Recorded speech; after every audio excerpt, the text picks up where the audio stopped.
Berlatar pada masa kedinastian, cerita diawali dengan memperlihatkan pertempuran besar antara pasukan Qi dengan pasukan Wuqing yang dibantu oleh para tentara bayaran atas perintah bangsawan bernama Zhao Xuan untuk merebut seluruh harta serta menghancurkan pasukan Qi yang dikenal sebagai pasukan terkuat pada masa itu.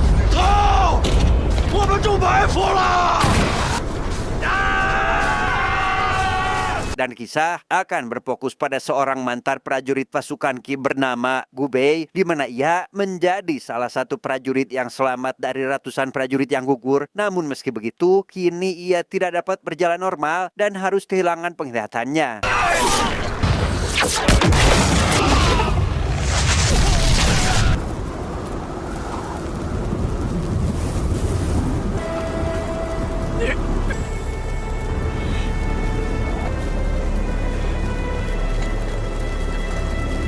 Disinilah Gu Bei sekarang bertahan hidup dengan mengandalkan telinga untuk menghindari bahaya setelah 5 tahun sejak perang tersebut membuat pendengarannya jauh lebih tajam daripada telinga manusia normal, dan aktivitas yang tiap harinya berjalan tanpa arah tujuan membuat siapapun yang melihatnya akan menganggap jika Gu Bei ini adalah seorang gelandangan yang hidup dari belas kasihan orang lain.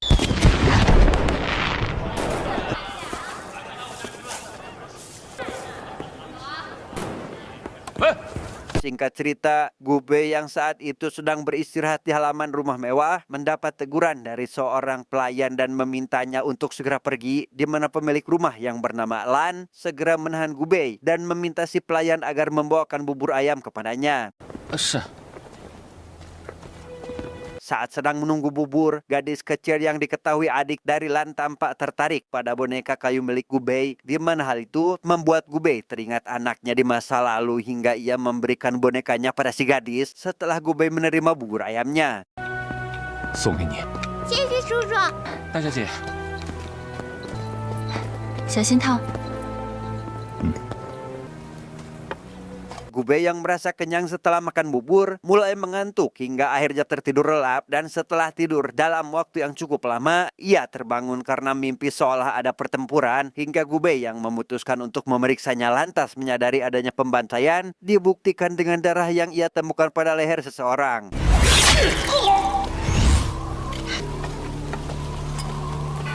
Saat sedang memeriksa itulah, Gu Bei menemukan pisau bulan sabit dari dada salah satu korban. Kemudian, ia segera menyembunyikannya hingga tak lama ia mendengar langkah seseorang dari belakang yang mungkin akan segera menyerangnya sehingga...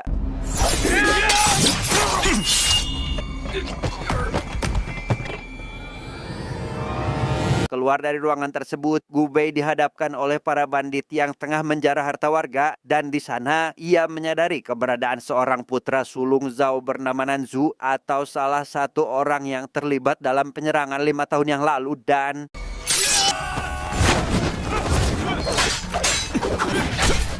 Gu Bei yang dulunya merupakan prajurit pasukan elit berhasil melumpuhkan para bandit satu persatu meski dalam kondisi tidak bisa melihat, membuat Nanzu terpaksa harus turun tangan untuk ikut menghabisinya.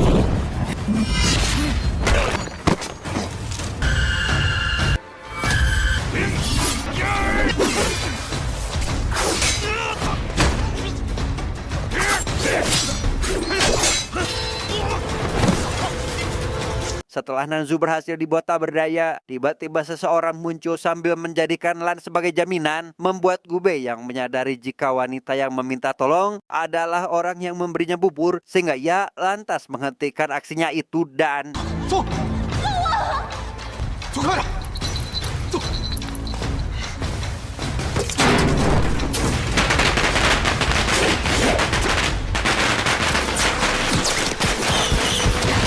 Gu Bei yang kini tengah memakan semangkuk mie menahan salah satu bandit yang gagal melarikan diri untuk mencari tahu beberapa hal tentang Nanzu, membuat si bandit yang ketakutan pun membocorkan tempat persembunyian Nanzu yang kerap digunakan untuk membagi hasil rampasan.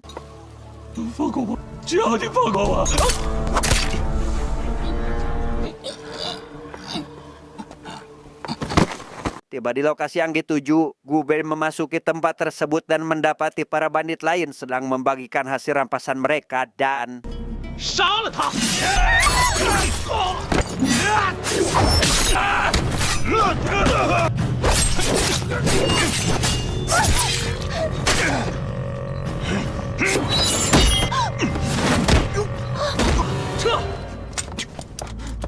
Akhirnya Nanzu dan anak buahnya kabur membuat sebuah wanita yang sebelumnya diculik ini dapat melarikan diri, dan ketika Gubei hendak pergi, Lan pun menahannya untuk menanyakan di mana keberadaan orang tua beserta sang adik yang sebenarnya sudah meninggal.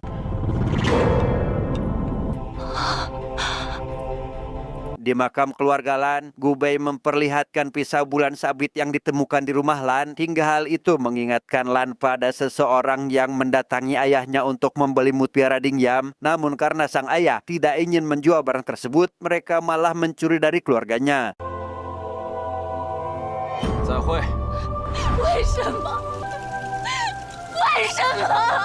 Inilah markas Nanzu, tempat ia menyimpan harta rampasan serta mutiara Dingyam yang rupanya akan digunakan sebagai syarat dari ritual bernama Harimau Patah Pintu, sebuah ritual yang konon memberi ketenangan saat menghadapi kematian, dan untuk menyempurnakannya, ia membutuhkan seseorang yang sangat kuat hingga terbersit, akan menjadikan Gubei sebagai pelengkap dalam ritualnya tersebut. 我定将此人拿回，献给少主。记住，我要活鱼。是少主。 Sementara Gubei sendiri kembali menjalani hari-harinya dengan berjalan tanpa arah tujuan, di mana Lan yang merasa jika Gubei akan selalu melindunginya, terus mengikuti Gubei dalam 3 hari ini hingga ia mulai kelelahan, meskipun pada kenyataannya Gubei tampak tak peduli dan justru malah meninggalkannya sendirian. 我帮不了你。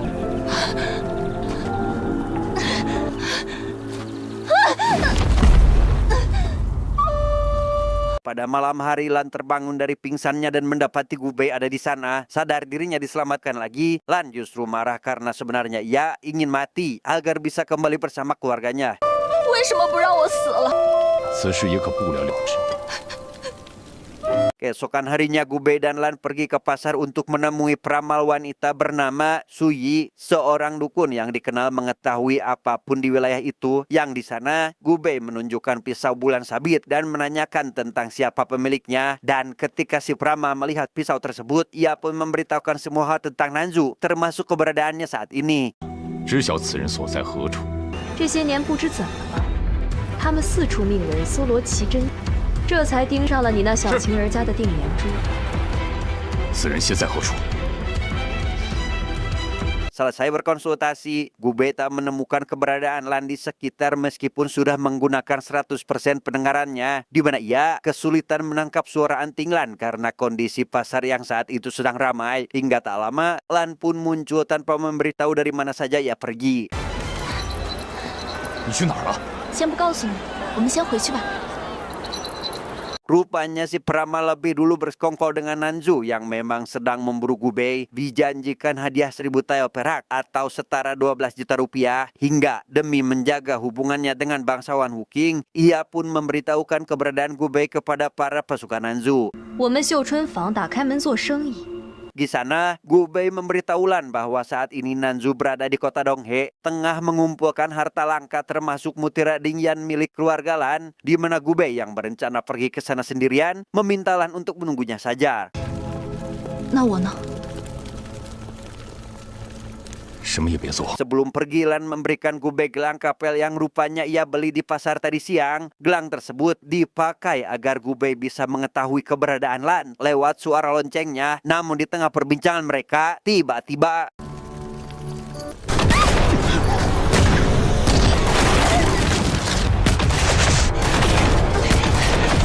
setelah memastikan Lan berada di tempat yang aman, Gubei pun berlari menuju arah ledakan meriam tersebut yang rupanya serangan itu berasal dari anak buah Nanzu yang berniat untuk segera menangkapnya.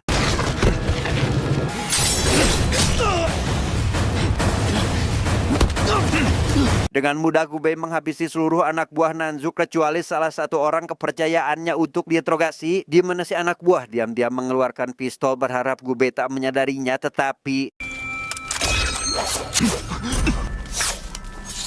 Merasa tak punya pilihan lain, si anak buah pun akhirnya buka suara terkait Nanzu yang ternyata sedang menderita penyakit mematikan dan hidupnya diprediksi tak lama lagi, hingga seorang peramal memberitahu untuk menyiapkan ritual harimau patah putih yang bertujuan agar Nanzu segera bereinkarnasi, dan mutiara dinyam itu merupakan kunci penting dalam ritual tersebut. 可笑。 Setelah mendengar hal itu, Gubei membiarkan si anak buah pergi dan lekas menyusulan untuk memastikan jika saat ini ia baik-baik saja. Dengan lonceng yang dibunyikan oleh Lan, membuat Gubei akhirnya menemukan Lan yang rupanya tertimpa reruntuhan bangunan. 老姑娘，老姑娘，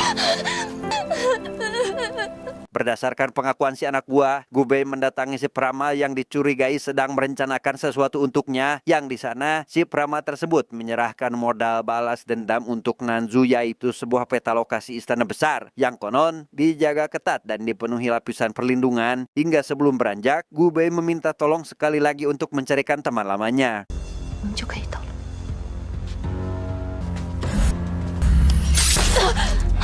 再请你帮个忙， 什么忙？ 寻个故友而已。 Akhirnya Gubei tiba di rumah rekan sesama prajurit yang selamat dari kejadian 5 tahun lalu, di mana ia disambut baik oleh si rekan yang langsung memberi sebuah petunjuk untuk membalaskan dendam kepada pasukan yang telah menyerangnya. Namun tampaknya Gubei tak begitu tertarik dan membuat si teman marah hingga mengusirnya. 虽然这些线索不是很多，但是都能查到蛛丝马迹。我与此事无关。怎么能与你无关呢？你跟我滚！我永远都不想再见到你。 Dalam perjalanan pulang, akhirnya Gubei menyadari bahwa pasukan dari bangsawan Wuking benar-benar telah kelewatan hingga menimbulkan kekacauan di seluruh wilayah. Ia pun memutuskan untuk kembali ke rumah sang rekan dan membicarakan ikrar militer, membuat si rekan terharu hingga memeluknya.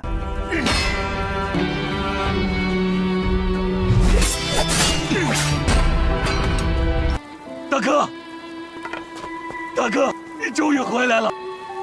Sebagai bentuk penghormatan, si rekan memberikan Gubei sebuah hadiah berupa pistol, yang kemudian pistol tersebut ia berikan kepada Lan agar wanita itu dapat melindungi diri ketika Gubei sedang tidak ada di sampingnya. 自保？不，我还想帮你。 此事是我一人之事。 Lan yang ingin ikut menyerang Nanzu dan menjadi mata bagi Gubei menyatakan keberataannya jika hanya diminta untuk menunggu. Namun Gubei yang memiliki dendam di masa lalu menegaskan jika hal ini merupakan urusannya sendiri, membuat Lan pun bersikeras jika Nanzu merupakan orang yang telah membantai keluarganya dan berniat ingin membalaskan dendamnya itu sendiri. 保护好你自己，就是对我最大的帮助。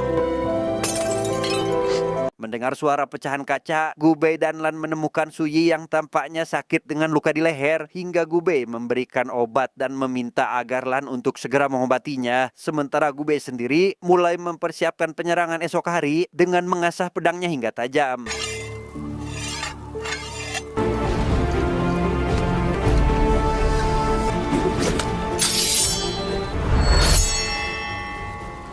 Lan yang sedang merawat Suyi mendengar Gubei memainkan alat musik, lantas ia pun menghampiri dan bertanya siapa yang sedang dirindukan oleh Gubei, hingga akhirnya Gubei pun curhat jika ia sangat merindukan anak dan istrinya yang telah meninggal karena wabah penyakit beberapa tahun lalu.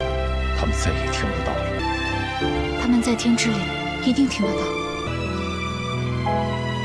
Keesokan harinya Gubei tiba di istana besar bangsawan Wuking. Ia memasuki istana dan mendapati Zhao Xuan tengah duduk di singgasananya menyiapkan sekotak emas untuk Gubei agar dirinya mengurukan niat balas dendamnya itu. 够换他一条人命吗？你这箱黄金赔得起吗？好。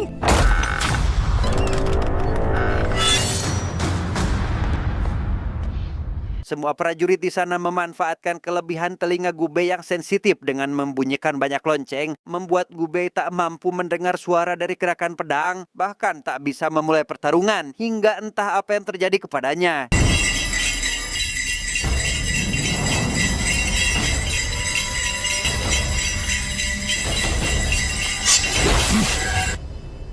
Sementara Lan sendiri tampak gelisah memikirkan keadaan Gubei sampai tak nafsu makan, membuat Sui penasaran dan bertanya siapa Gubei sebenarnya, apakah teman, kerabat, atau kekasih. Hingga Lan menjawab jika semua itu salah, membuat Sui tak percaya karena Gubei bahkan berani mendatangi istana Wuking hanya demi membalaskan dendam keluarga Lan. Sampai di tengah perbincangan itu, tiba-tiba... 走啊！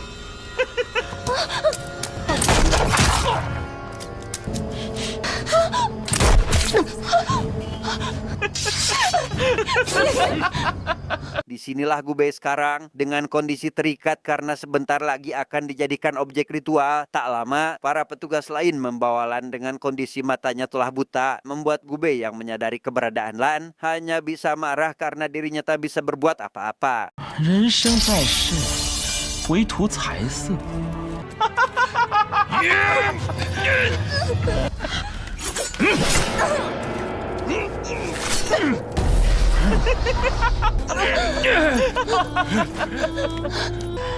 干活。 Setelah itu, Gubei dilumuri tanah liat untuk kemudian dibakar dan dijadikan patung persembahan sampai ketika seluruh tubuhnya termasuk wajah tertutup tanah untuk dibakar, tiba-tiba... 家伙！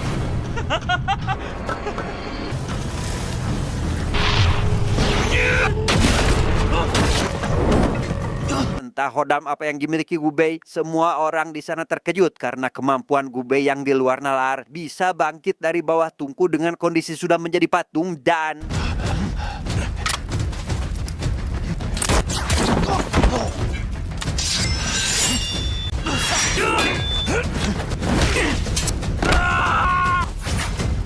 Mendengar gemerincing gelang milik Lan yang sengaja dibunyikan, Gubei pun menghentikan aksinya dan segera menghampiri wanita itu, memeluk Lan yang kondisinya sudah sangat lemah, hingga tak lama menghembuskan napas terakhirnya dalam pelukan Gubei.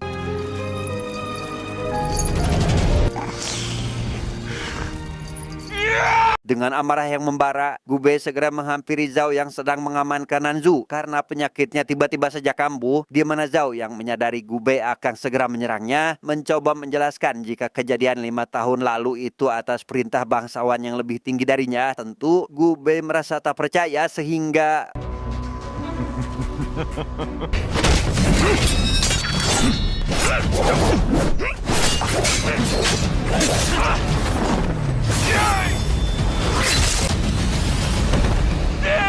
Selesai dengan Zhao, kini Gubei menghampiri Nanzu yang sudah dalam kondisi sangat lemah, membuatnya tak dapat melawan, hingga Gubei bisa menghabisinya dengan mudah. 你就注定不能闪躲。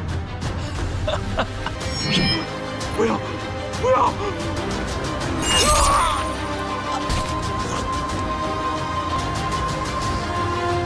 Keesokan harinya Gubei menyerahkan barang antik milik rekannya lalu mendatangi makam Lan. Hingga tak lama muncul seekor kunang-kunang menghampiri Gubei yang diyakini sebagai wujud kebangkitan dari Lan yang sudah pergi. Dan sebelum pulang, ia meletakkan gelang kapel milik Lan di atas nisan kuburan wanita itu.